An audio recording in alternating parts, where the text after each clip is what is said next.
everyone. So first we had already did a gel polish removal on her toes prior to this video. So now I'm just going and pushing back her cuticles, and I am doing this very gently, just removing some of that cuticle off the nail plate and then pushing it back at the same time. Deal with me. I'm fucking with you, don't know how to love me. And now I'm going in with my cuticle bit. And this is in the forward motion, so I'm going to be going from right to left, and this just gets a lot of like the sticky cuticle off the nail plate, and to also kind of lift up the cuticle area so it's easier to cut.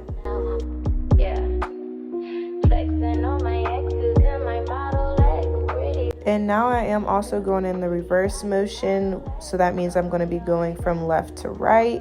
And this will really get up the majority of what's left from the other time of going the other way. I always go back and forth whenever their cuticles are stickier. If there's not really much left, then you can skip the reverse step and go into just using your sanding band. So now I actually am going to be going in and nipping that dead skin away. If it's lifted up, then that's how you know it's dead. If it's folded over, that's how you know it's alive. And you don't want to cut the live skin. That is going to cause your client to bleed.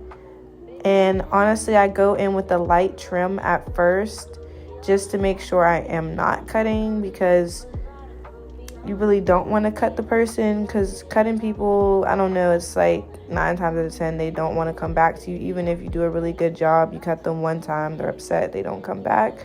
So I would definitely just like be very mindful of that. Don't be timid to cut, but just be more aware.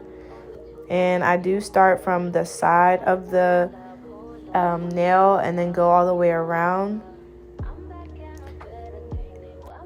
And now I'm just going to spray it with some alcohol just to clean up the nail plate a little bit, just because there was like a lot of dust there, because like I said, we did a soak off and everything. And now in my forward motion, once again, I'm using my Kehlani drill, and I'm going to be just getting that rest of that cuticle off of the nail plate and trying to make it as clean as possible, and then also taking the natural oils off the nail by dusting them with my sanding band. And honestly, you don't want to press hard with this. You want to do this very light, because you just really want to remove that top layer of shine. And that basically just helps with the acrylic to adhere to the natural nail.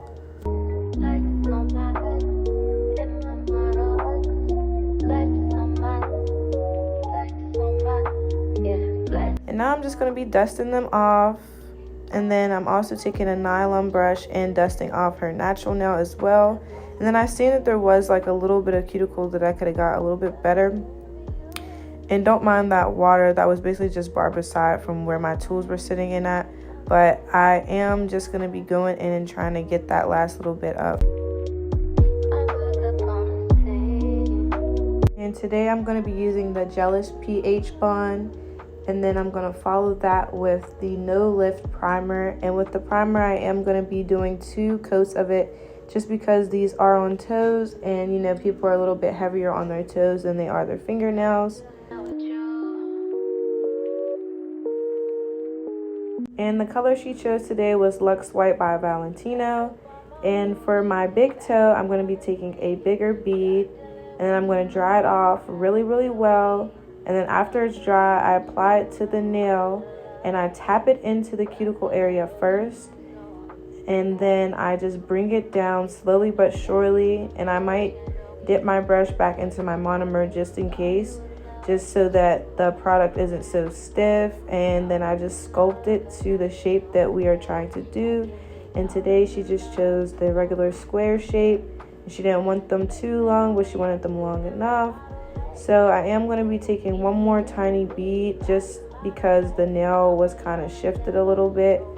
And I am going to be applying it to that cuticle area again. So I'm going to make sure I'm tapping it in. And then I also wipe around the nail just to make sure that there's nothing on her actual skin, because that will cause a lot of lifting. And that's the size bead that I use for all of her little toes. You kind of want your beads to be dry. Like I said, you want to hold it on the paper towel for a while until it really dries out, so it's easier to sculpt, because also these are small toenails and you don't want your bead to just like run away. So you kind of want to really dry it out and then tap it into that cuticle area again, and then also sculpt that shape that you want. So here it is again with another smaller toe. I'm going to be putting that bead onto her toenail, and then I'm tapping it into place, and then I'm also tapping it into the cuticle area. And then again, you also want to make sure that you're patting this bead dry and patting it flat, so that whenever you are doing the nail, that it is very flat, because you don't want it to be super thick, because that's what's going to make it hurt in somebody's shoe. And I'm just, like I said, I'm sculpting it into that shape that we want. And also with this toe, at the cuticle, it was very, very thin. So I did go in with like one more smaller bead just to make sure that they're all even with the other nails. And I just tapped it into place once again. And here it is again of me doing another small toe, and you can really see what I mean when I say I'm tapping it into the cuticle area. And this just also ensures that it's very flush with the cuticles, so that it's not very bulky, and that it also makes the nail last way longer when it's flush, as opposed to like it being very thick at the base right there. So I did add another bead, as you saw, and I'm tapping that one into place as well, and then also wiping around the cuticle area just to make sure there's none on the skin. And then I'm just really re-sculpting that shape to that square shape that we wanted. And last but not least, here's the pinky toe. And with the pinky, you really don't need any acrylic on your brush, if I'm being completely honest. Like, I picked up way too much. As you see, I'm sitting here taking almost the whole bead off. But you just also, like I said, make sure that your beads are very dry, so that you can sculpt it very fast and very easily without it running everywhere.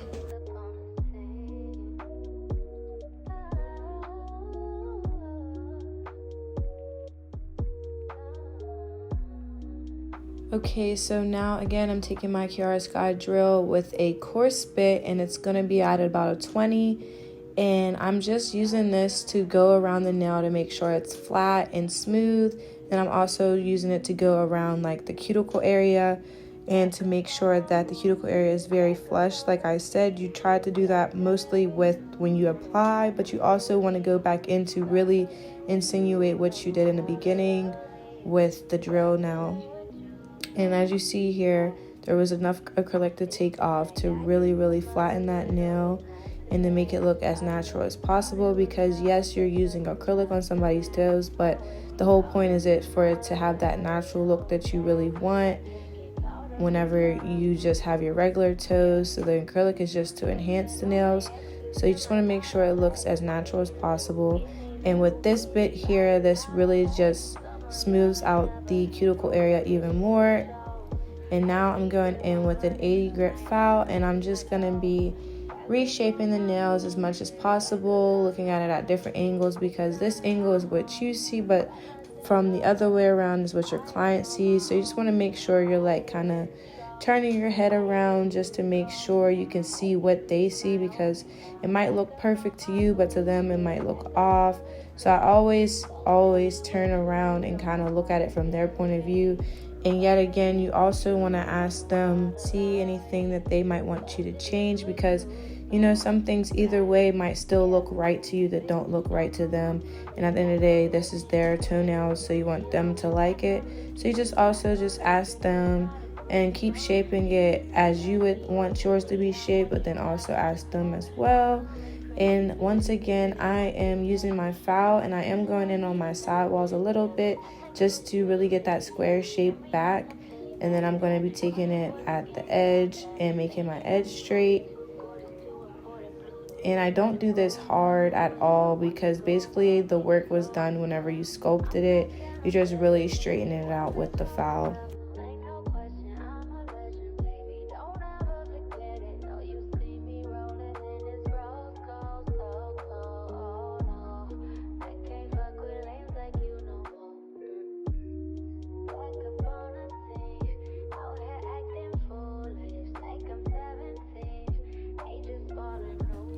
And here's what I'm talking about when I said I turned around to kind of look at it from my client's point of view.